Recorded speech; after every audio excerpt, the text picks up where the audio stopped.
தண்ணி மட்டும் குடிச்சிட்டு வந்துருக்கணும். நீங்களும் ஏதாவது குடிச்சிட்டு வரணும்னா குடிச்சிட்டு வாங்க. வந்துட்டேன்டா. ஸோ கேக்குறதாடா? ஹலோ.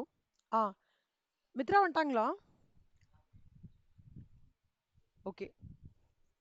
இப்போ மித்ரா, இது கொஸ்டின் என்னன்னா, எக்ஸ்பெக்டட் வேல்யூ, இது இது வரைக்கும் கொஸ்டின், ப்ராஜெக்ட்ஸ் வரைக்கும் கொஸ்டின், இது ஆன்சர். ஓகேவா? இது வரைக்கும் கொஸ்டின், இதுலேருந்து ஆன்சர். அவங்க என்ன சொல்றாங்கன்னா, 3 ஸ்டேட்டஸ் இருக்குக்கண்ணா. Deep recession, mild recession, stable recession, sorry minor expansion. இந்த 4 சிச்சுவேஷன்ஸ்லயும் ப்ராஜெக்ட் எக்ஸ்க்கு வந்து எவ்வளோ வந்து ஒரு ப்ரப்போசல் வந்து வருது, ரெண்டு ப்ரப்போசல் இருக்கு, ப்ராஜெக்ட் எக்ஸ் ப்ராஜெக்ட் ஒய், எவ்வளோ லாபம் வந்து வரும் அப்படின்னு எதிர்பார்க்குறாங்க.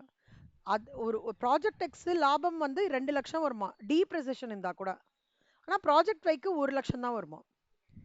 இதுக்கு வந்து 2,50,000, இதுக்கு 2 lakh லாபம் சொல்றாங்க. அது கேஷ் ஃப்ளோஸ்னா என்ன அர்த்தம்னா, what ever cash which you are going to get it from project X, which means that the profit in terms of different scenarios, economy இப்படி இப்படிலாம் இருக்கும்போது எவ்வளோலாம் வரும்ன்ற ஃபோர்காஸ்ட் பண்ணுறாங்க. ஓகேவா?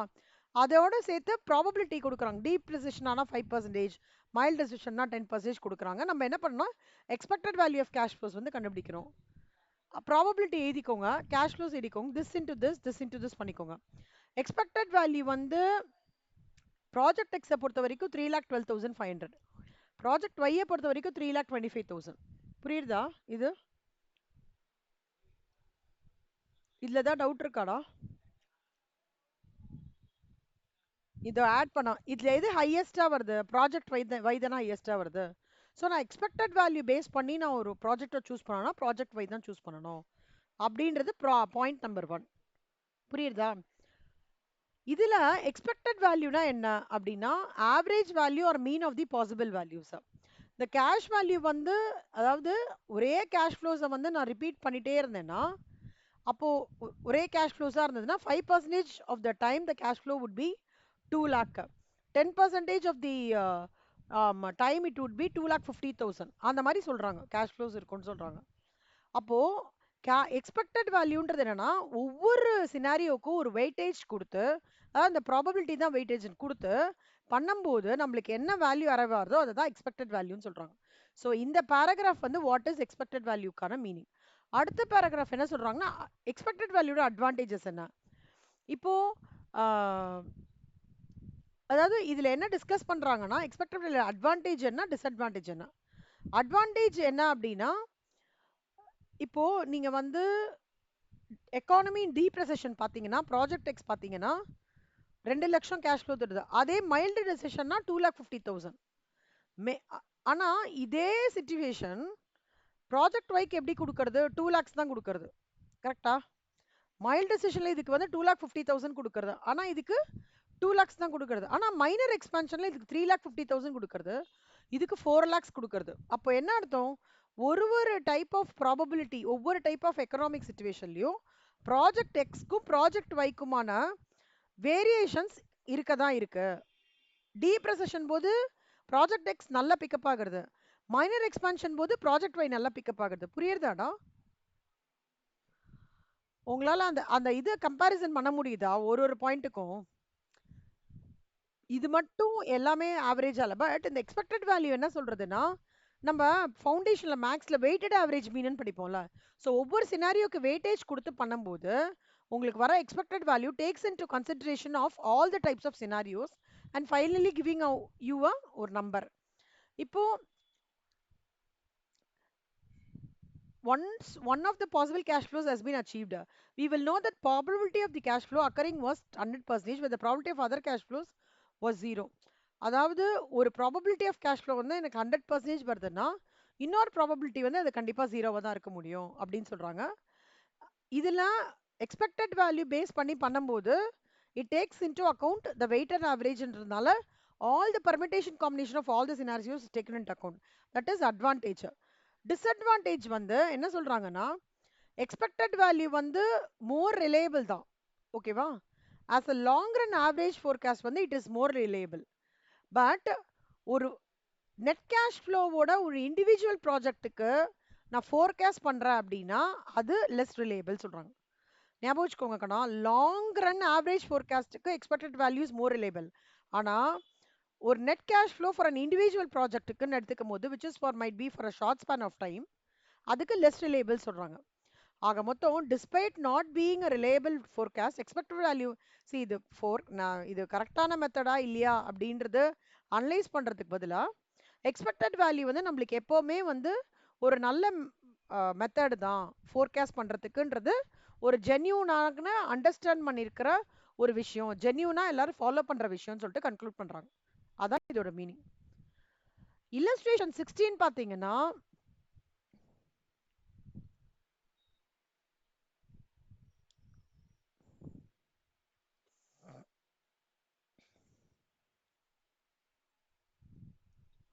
illustration 16ல வந்து யூ வில் ஹாவ் டு இப்போ இதுக்கு வந்து 8 lakhs இது 8,90,000 வருது. நார்மலா எது கிரேட்டஸ்ட் பார்த்தா அதுதான் நம்ம சூஸ் பண்ணுவோம் இல்லையா? அப்படின்னா project Y to be selected. இப்போ அன்கன்ட்ரோலபிள் ஃபேக்டர்ஸ்னு சிலது இருக்கு. அன்கன்ட்ரோலபிள் ஃபேக்டர்ஸ்னா something not in our control. இப்போ எப்படின்னா வந்து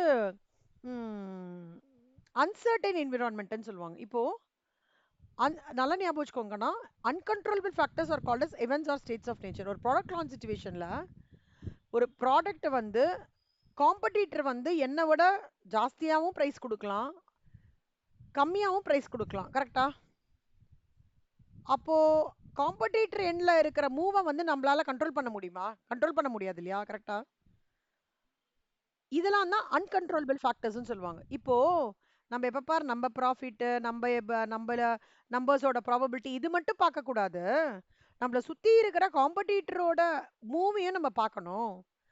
ஏன்னா those are called as uncontrolled factors which will have a predominant impact on our decision making also அப்படின்றத தான் என்ஃபசைஸ் பண்றாங்க. புரியுதா கண்ணா? இந்த பேரால மூணாவது பேரால என்ன தெரியுமா சொல்றாங்க? இப்போ நீங்க பாத்தீங்கன்னு வச்சுக்கோங்க, ப்ராபபிலிட்டி நார்மலா எப்படி எக்ஸ்பிரஸ் ஆகுறது? 0.1 0.2 அப்பனா டோட்டலா அது 1 வருது. அப்பனா எனி ரேஞ்ச் பிட்வீன் 0 அண்ட் 1 தான் வந்து இதுவாகிறது.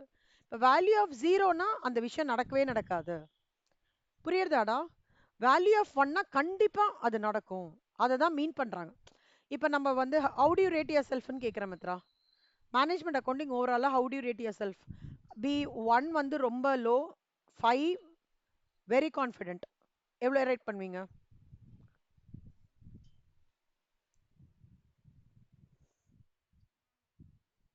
5. அப்பனா என்ன அர்த்தம்? when I say 5 it means that Mitra is pretty confident on the subjectனு அர்த்தம்.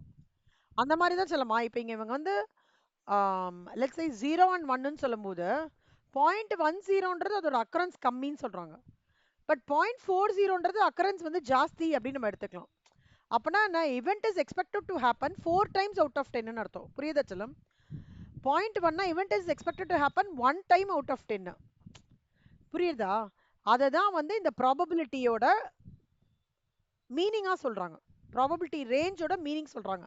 மூணாவது பேராகிராஃப். நாலாவது பேராகிராஃப் என்ன சொல்றாங்கன்னா, இப்போ ஒரு எக்ஸாமினர் இருக்காரு, ஒரு ஸ்டூடெண்ட் வந்து ஒரு எக்ஸாமின் பாஸ் பண்றது 0.7 சொல்றாங்க. ஓகேவா? இன்னொரு ஸ்டூடெண்ட் வந்து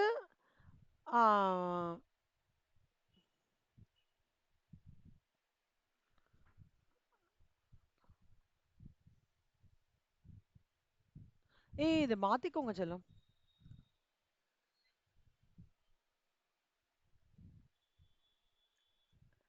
இங்க பாருங்க, if the probability of student passing an exam is 0.7 na, then mean that student has a 70% chance of passing the examination. 70% மாத்திக்கோங்க. Okay? அப்பனா என்ன ஃபெயில் ரேட் என்னடா? Not passing 40%. கரெக்ட். 30%, 30%, 30%.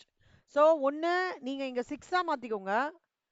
இல்லையா இங்க 70 மாத்திட்டு இங்க இங்க 70% மாத்திட்டு இங்க 0.3 மாத்திக்கோங்க. புரியுதா? இப்போ பாஸ் த எக்ஸாம் 0.6 செல்லம், இதே 60%-ஆ மாத்திக்கோங்கடா. இதை 0.6ஆ மாத்திட்டு செல்லமா, ஏன்னா இது எல்லாமே இதுவா வருது. So do not pass 0.4 total. அப்போ probability are known as objective properties because they can be established mathematically or compiled from historical data. அப்பனா என்ன objective propertiesனா என்ன? ஒரு காயினை டாஸ் பண்ணி டைஸை த்ரோ பண்றது, அதான் objective probabilityன்னு சொல்றாங்க. இப்போ காயினை வந்து டாஸ் பண்றது என்னடா ப்ராபபிலிட்டி? ஹெட் வருது 1/2, கரெக்டா? டெய்ல் வருது 1/2, கரெக்டா? இப்போ ஆனா எல்லாமே கூட்டி கழிச்சு பார்த்தா 1 வரணும், சரியா?